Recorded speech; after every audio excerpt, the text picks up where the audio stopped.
Welcome to the SDG Media Zone. We are continuing our program right now with a few of our young leaders and champions. I'll leave it to Kristeena to kick off the panel. Thank you. All right, what's up, guys? We're here, we're all young leaders, and we're having a very good conversation. So I'm very excited to meet some of you. I'm Kristeena. I'm a UN Young Leader for the Sustainable Development Goals from Jamaica. And so I'm going to give each person an opportunity to introduce yourself and tell us what's the work you're doing and why are you here today. So let's start with Michael. Hello, everyone. It's a pleasure to be here with you today. My name is Michael Scott Peters, and I am serving as the U.S. Youth Observer to the United Nations. And to make that easier to understand, I am kind of like a liaison between American youth and the United Nations and vice versa.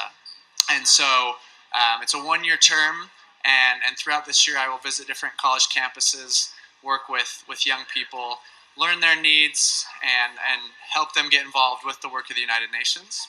And then come to events like this, the General Assembly, and be a representative for young people across the nation. All right, Faranises. Hello everybody, my name is Veronica Surratt. I know that can be a mouthful, so you can just call me Farah.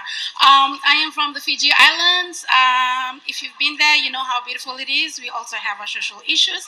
I am the Youth Against Corruption president in my country. So basically what had happened was back in 2014, a survey that was done by Transparency International Berlin, it showed that 70 to 80% of young people in the Asia Pacific region would practice corruption in order to get ahead in life. And so we got together as young people. We also had young professionals, student leaders, students. And we got together, and we basically got together because we didn't want that to continue. We wanted to raise young leaders of integrity. We wanted to raise young people to be integrity champions. And so that's basically what our work was. Included a lot of activities with different NGOs, even the security forces, because you have to understand that if you understand my country. Collaboration was needed, and so with different stakeholders, CSOs, and government officials as well. And yes, I'm just gonna give it to the next person. I'm sorry, I came in today at 2 a.m. Thank you. So hi guys, I am Arpit. I am from India. I am an entrepreneur who is using technology to combat the climate change. So as a first step, we have created a technology that could counter the problem of air pollution. So what this technology does is that it captures the unburnt carbon or the unburnt fuel coming out of diesel engines, and not just capture the pollutants, we are able to repurpose the pollutants to be used as raw material for inks and paints. So we can literally make black inks and black paints out of pollution, and you can literally print with pollution, paint with pollution. So that becomes a very powerful statement. I am here as a part of UN Young Champions. So I have been selected from Asia Pacific region, and I would be awarded tomorrow in the ceremony. So looking forward to it. All right, guys, I love the work you're each doing. But, as we go through this week, we're also aiming to inspire and motivate young people to see the Sustainable Development Goals as achievable and as something that they can work towards achieving. So I want to find out what motivates you guys, because, there's a lot of issues across the world, and there are a lot of young people who actually are not involved and engaged in solving these things. So what motivates you personally to take up the mantle and to try to do something to solve these issues? Starting with you, Michael. Perfect. I'll say that my main motivation came, especially within this past year, when I realized the power of youth voice. This past year, I'm from Utah, grew up in Salt Lake City, and I've been at Utah State University for the past 4 years. This past year, I was serving as the student body president, and it was really during that time that I realized when you bring young people together through a common voice, you really can make a big difference. And so we worked on different initiatives this past year, including, better inclusion for international students, improvement on mental health services, prevention of sexual assault, gender equality, the list goes on and on, food insecurity. And when we worked with young people together, we really could make a difference. And so I would say that's what inspires me is I realize that there's a lot of power when we come together. One of my very favorite quotes comes from Helen Keller. She says, "Alone we can do so little, together we can do so much." And that's what I think we should all come together and do is work together on the issues we're most passionate about. Yeah, definitely believe that. Especially, we're all here from different countries and we're collaborating and we're making it happen. So it's definitely one of those moments where we understand that together we are stronger and together we can have wider impact. So Faranises, for you, what's your motivation? Okay, so have you been to the Pacific? Has anybody been to the Pacific? It's beautiful, isn't it? Yeah. The people are beautiful. The land is beautiful. It's just green and blue. And so we want to share that, with our children, with our grandchildren. Good governance run across all the SDGs. When you talk about climate change, you're talking about climate justice. When you're talking about life under the sea, you're talking about laws and policies. And you're talking about big institutions, big companies that come into the Pacific, to do different kinds of mining. Is it safe for us? It's all that and more. And so, like for me, I've always been a passionate person. I've been so passionate about my countrymen, but also like the Pacific in general. And so I'm motivated by a lot of these SDGs. And so so I'm just like a very passionate person about everything, really. Yeah, so I think that's why I'm here. I can really feel the passion from you. Yeah, I'm not saying it right, but yeah, sure. No, you're saying it perfectly. Trust me, the impact on you is it's communicated perfectly. So for me, one thing that I've learned through my journey that's been so far is that if you feel very passionately about a cause or about a problem, passion is always contagious. You don't need to wait for help to reach you. You don't need for policies to reach you. You don't need for implications of policies to reach you.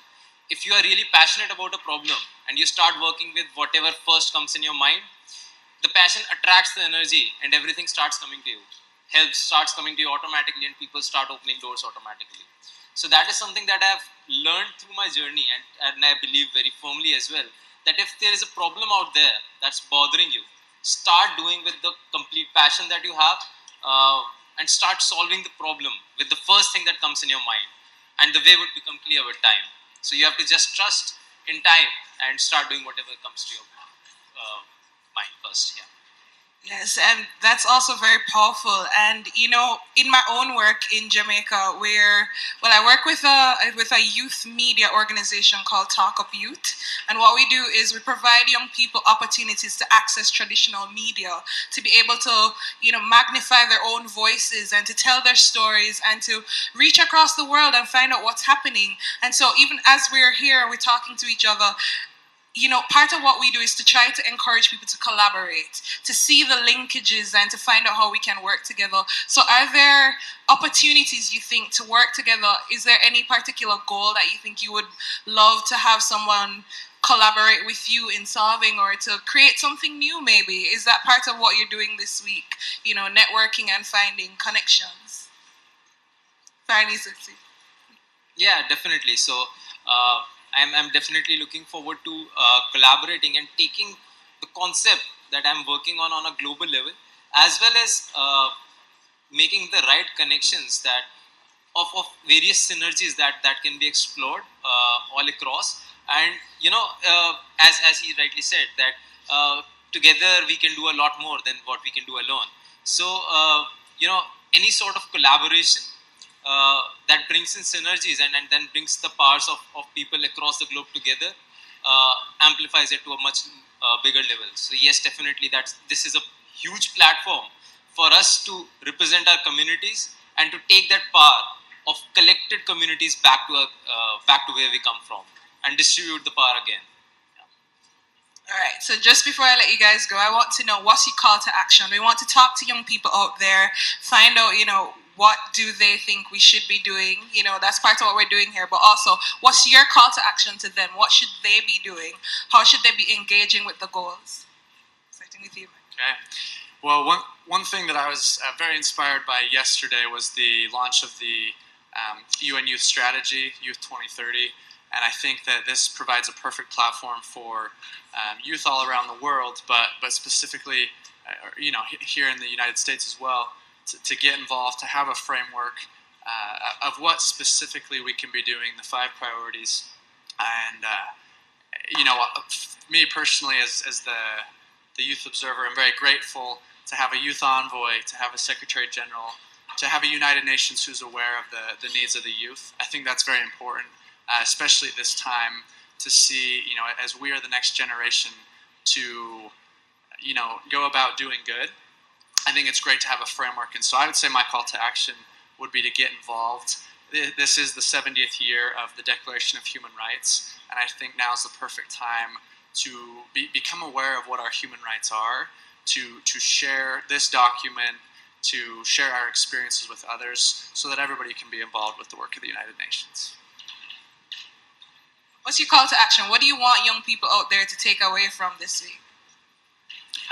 Include us, include the Pacific Islands. I think we went to an earlier session today, and all I saw was South American region and all of the regions, but I didn't see the Pacific region. So for me, include us. Thank you.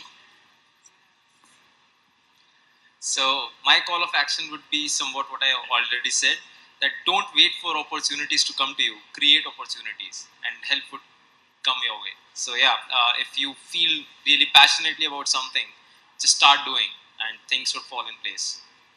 Yeah, and I think my call to action is just to remind young people that your voice matters. You have an opportunity a lot of the times to raise your voice and to tell people what's happening around you, and to really call attention the way how Faranises is calling attention to the Pacific. I really love it, because I'm also from a small region, the Caribbean, and we don't always get the attention we need, but through the different organizations, we are telling the world that there's a lot happening in our region. We're creative, we're passionate, we're innovative, and we can have an impact on the world. So it's definitely to remember that you are powerful, young people. You can do what you think is important, and you can have impact on global agendas. So definitely step out in your power and in your presence and make that sort of impact on the world, because we are ready to work with you. I know we're all ready to work together and all ready to say to the young people, whatever you're doing, it's important, and keep going, because we don't always get the support that we need, and we don't always get that sort of recognition, but it's having impact. Even if it's only reaching one person,